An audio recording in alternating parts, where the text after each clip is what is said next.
Il-ħadd tad-29 ġimgħa matul is-sena, sena ċe. Qari mill-Evanġelju ta' San Luqa, kapitlu 18, versi minn 1 sa 8. F'dak iż-żmien Ġesu qalilhom parabola biex jurihom li għandhom dejjem jitolbu bla ma jaqtaw. Qalilhom kien hemm f'belt wieħed imħallef li la kien jibża minn Alla u lanqas iħabbel rasu minn ħadd. F'dik il-belt kien hemm waħda armla u kienet tmur għandu u tgħidlu: għamilli ħaq kontra l-għadu tiegħi. U ma rridx u dam ħafna hekk. Iżda mbagħad bejnu u bejn ruħu qal: mhux għax nibża minn Alla, jew qasse nħabbel rasi min-nies, imma lanqas għax din l-armla dejqitni, ħanamilha ħaq biex ma tibqax ġejja u sejra sa ma tifnini.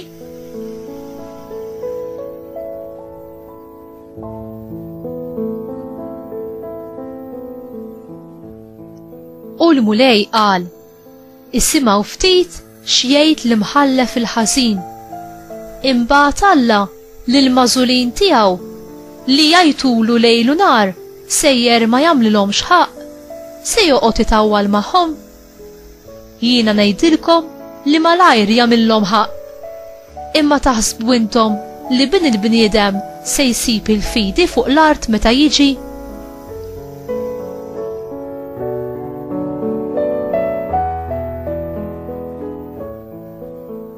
Il-kelma tal-mulej tifħil lilek Kristu.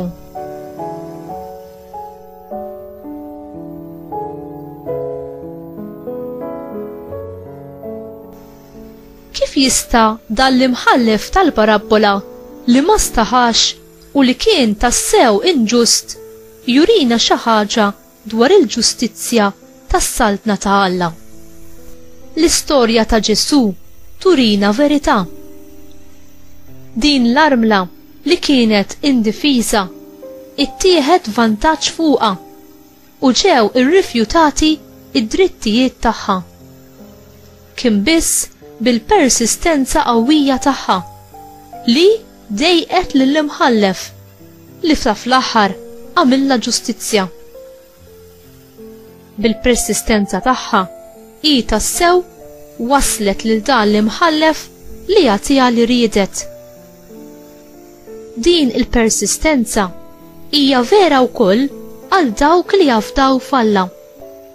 Ġesu jurina kif Alla l-imħallef ġust tagħna huwa dejjem iżjed lest biex jagħtina il-ġustizzja tiegħu, il-barka tiegħu u l-għajnuna meta neħtiġuha.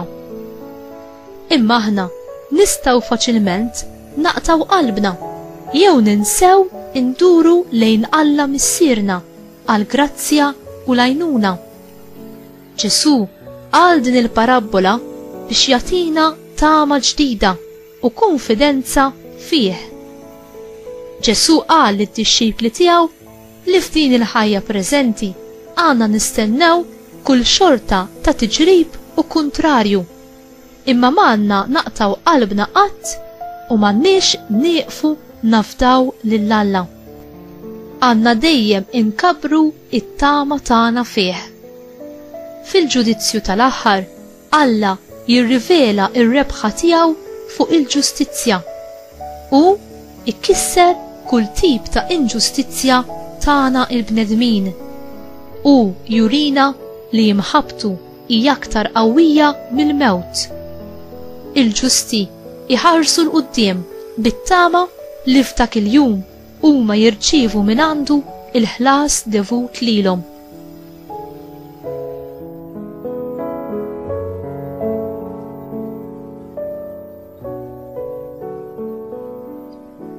Ġesu jispiċċa il-parabola tiegħu b'mistoqsija diretta lejna. Fina se jsib fidi fl-aħħar taż-żmien, f'dak il-mument meta Ġesu li jerġa' lura fil-glorja tiegħu biex jiġġudika il-ħajjin u l-mejtin.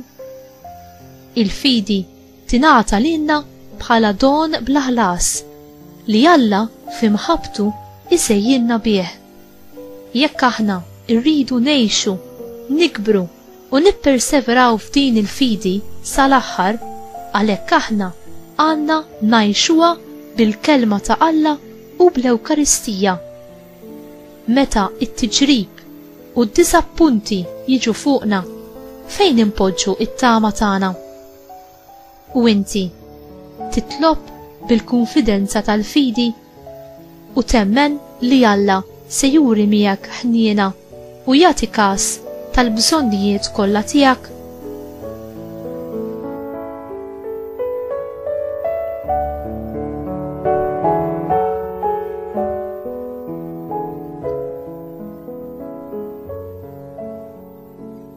Aziz Mulej, għatini dik il-fidi li bija nemmen il-wedid kollha tiegħek u li bija nippersevera fit-tama tiegħi fik sal-aħħar minkejja it-tiġrib u l-kontrarju ta' din il-ħajja.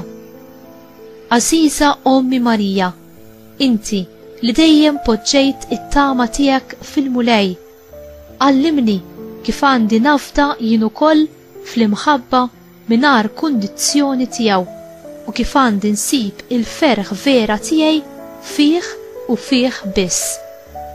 Amen.